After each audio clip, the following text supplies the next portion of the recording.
communication in multicultural settings. Good day, everyone. My name is Princess Zaifaya Kate Servitat, and I am truly excited to be here with you.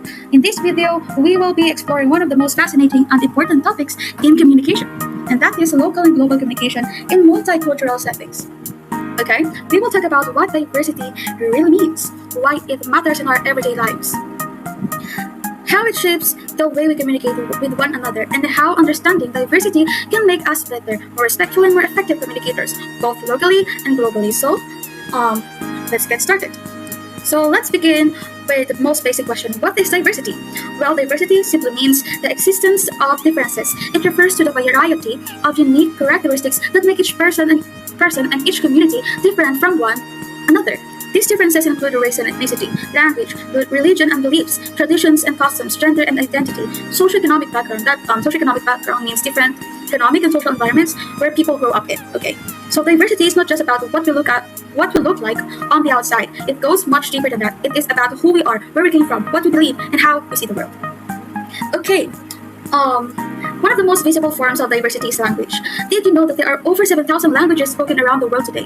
Every single one of these languages carries with a unique way of thinking, feeling, and expressing ideas. For example, in Japan, there are different levels of speech depending on who you are talking to, a concept called keigo, or respectful language. In the Philippines, we use po and opo as an expression of respect. Also, mano, when we see an elder, something like that.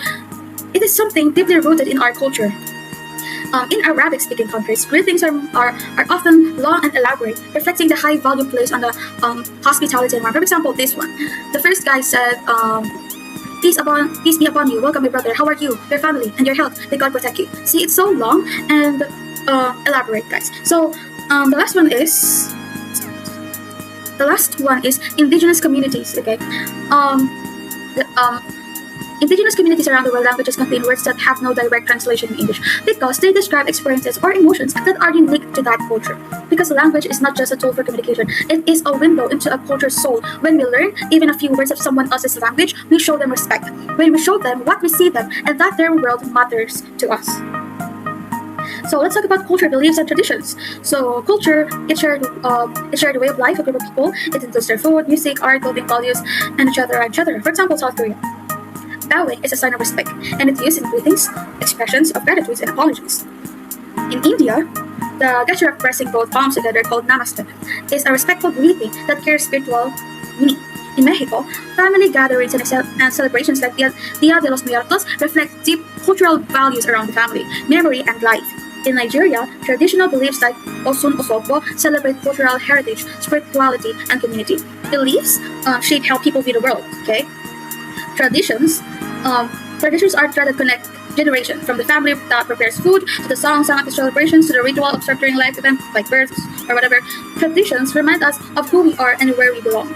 Understanding these cultural differences is not just interesting, it is essential for effective communication in today's interconnected world. So, now we ask, why does all this matter when it comes to communication? That is one of the most beautiful question, okay? Because miscommunication often happens not because of what we say, but because of the cultural lens through which is heard.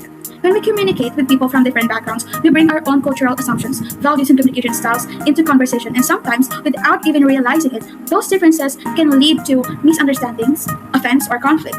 That's why cultural awareness is one of the most important communication skills you can develop. It means being open-minded, being empathetic, being respectful, and being curious. As we wrap up today's video, I want to leave you with this thought. We live in a world of over 8 billion people, each one carrying a unique story, a unique identity, and a unique way of seeing the world. That is not something to fear, that is something to celebrate. Diversity is not a problem to be solved, it is a gift to be embraced. And the more we learn about each other, the more we communicate across culture with respect, empathy, and curiosity, the stronger and more connected our world becomes. So, I challenge you today, reach out to someone who different from you, or who are different from you. Like, learn a word in their language, ask their traditions, listen to their story. You might be surprised at how much you have in common, and how you can learn from your differences. So again, my name is Princess Zaifaya Kate Servitat, and thank you for watching this video.